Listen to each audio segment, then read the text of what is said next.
imagina un mundo donde la información estuviera completamente controlada por unos pocos países y las voces de muchas culturas quedaran en segundo plano. Los medios reflejarían solo unas cuantas perspectivas, limitando la diversidad y la autonomía informativa de muchas naciones.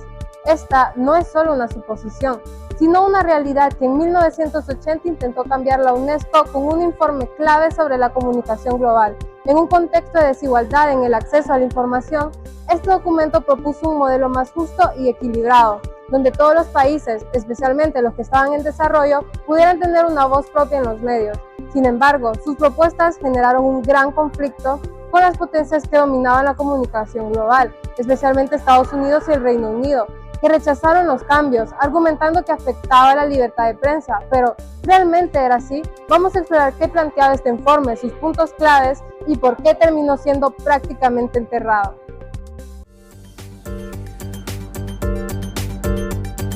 El informe McBride, también conocido como Voces Múltiples, Un Solo Mundo, es un documento de la UNESCO publicado en 1980, redactado por una comisión presidida por el irlandés Ciarán McBride, ganador del Premio Nobel de la Paz. Su objetivo era analizar los problemas de la comunicación en el mundo y las sociedades modernas, particularmente con relación a la comunicación de masas y a la prensa internacional. Entonces, sugerir un nuevo orden comunicacional para resolver estos problemas, promover la paz y el desarrollo humano. Este informe se presentó en la Conferencia General de la UNESCO en el año 1980.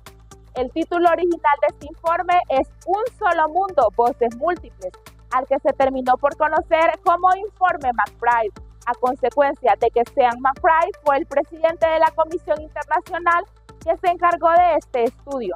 El documento se establece de los principios, las acciones y los puntos en los que debería basarse ese nuevo orden mundial de la información y comunicación, NOMIC, que se proponía en el informe.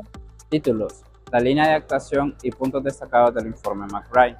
Tras presentar en 1980 la investigación desarrollada por la Comisión McBride, los miembros de esta establecieron 82 recomendaciones que quedaron divididas en los siguientes títulos. La número 1 es la política de comunicación para la independencia y el desarrollo, el refuerzo de sus licencias para las tecnologías apropiadas, nuevas tareas sociales para los medios de comunicación, integración de la comunicación al desarrollo, el recurso de la ética y las normas para la integridad profesional, la democratización de la comunicación, componente esencial del derecho humano, el refuerzo de la identidad, cultura de la dignidad humana, el acceso a la información técnica, recursos esenciales para el desarrollo, promoción de la cooperación internacional de los mecanismos adecuados y los miembros asociados del desarrollo, todos los actores implicados. El informe McBride fue un documento creado en 1980 por la UNESCO que analizaba la situación de la comunicación y los medios de información en el mundo. Se centraba en las desigualdades entre países desarrollados y en desarrollo en cuanto al acceso y control de la información. El informe se basaba en dos principios claves, los cuales son: el número 1, el poder de informar, controlar los medios y qué información se transmite. El número 2 es el derecho a ser informado, garantizar que todas las personas tengan acceso a la información diversa y veraz. Para abordar estos problemas se establecieron 5 líneas claves de acción: la comunicación como derecho fundamental, reducir desigualdades en la información, fomentar una comunicación global, democrática, políticas de comunicación para el desarrollo, bases para un nuevo orden mundial de la información y la comunicación. Punto fuerte sobre el informe McBride. Como se ha citado anteriormente, el informe McBride fijó los puntos sobre los cuales había de construirse el nuevo orden mundial de la información y la comunicación, NOMIC.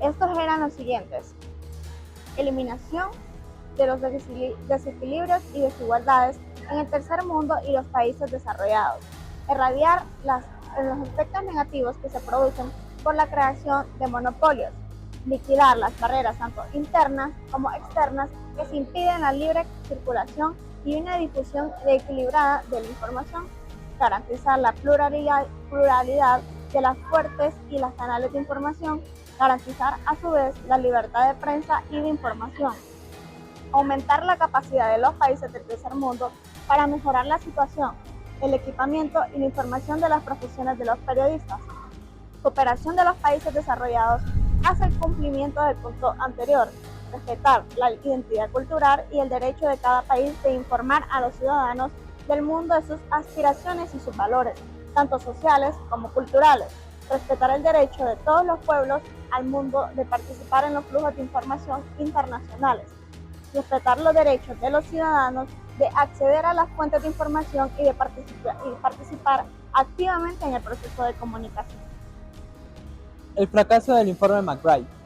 El lema que estuvo presente durante todo el informe McBride fue la solidaridad internacional para que las líneas de actuación y las recomendaciones de esta comisión fueran efectivas. Estas debían ser apoyadas por el Sistema de Naciones Unidas y, concretamente, por la UNESCO.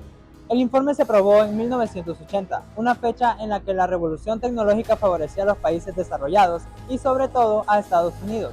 Los países desarrollados se sintieron ofendidos con la propuesta, porque está promulgada el derecho de todos a acceder a las nuevas tecnologías y el derecho de todos a emitir cualquier tipo de información, hecho que mermaba los intereses económicos de los países desarrollados. Precisamente con la llegada de Ronald Reagan, el gobierno de Estados Unidos se desenmarcó totalmente del informe McBride y elaboró un programa de desarrollo con unas pautas de actuación contrario a la ONU y a la UNESCO. Así, en 1989 se celebró la 24ª Conferencia General de la UNESCO, en la que se borran todos los principios que el informe McBride había promulgado y se vuelve a los inicios de la UNESCO, es decir, vuelven a debatirse aspectos relacionados con los flujos de información y el papel de los medios de comunicación en los países en desarrollo. Pero desde el punto de vista inicial de la UNESCO, un punto de vista que había favorecido siempre a Estados Unidos desde 1946 hasta 1970 y a los países desarrollados.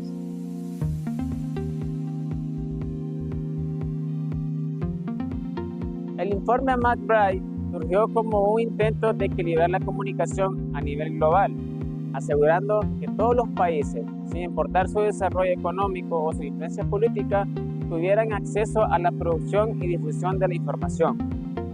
Sus propuestas buscaban democratizar los medios, fomentar la diversidad cultural y evitar que un grupo reducido de naciones tuvieran el monopolio de la información. Sin embargo, la oposición de los países más poderosos, especialmente Estados Unidos y el Reino Unido, fue determinante para que estas ideas no se concretaran. Para ellos, cualquier regulación de la información representaba una amenaza a la libertad de prensa, cuando en realidad lo que estaba en juego era el control que estos países ejercían sobre la comunicación global. Como resultado, se retiraron de la UNESCO, debilitando el proyecto y condenando al informe a quedar en un segundo plano. A pesar de haber sido ignoradas en su momento, muchas de las preocupaciones del informe siguen vigentes hoy en día. Hoy en día, seguimos enfrentando problemas como la concentración mediática en las corporaciones, la desinformación y la falta de representación de diversas culturas en los medios. Las redes sociales han abierto las nuevas posibilidades para la comunicación global, pero también han traído nuevos desafíos como la manipulación de la información y los algoritmos que refuerzan ciertas narrativas mientras silencian otras. Aunque el informe de McBride no logró cambiar el panorama mediático de manera inmediata, dejó un legado importante en el debate sobre la comunicación. Nos recuerda la importancia de luchar por un acceso más equitativo a la información y por un sistema comunicativo donde todas las voces tengan espacio, no solo aquellas con mayor poder económico o político.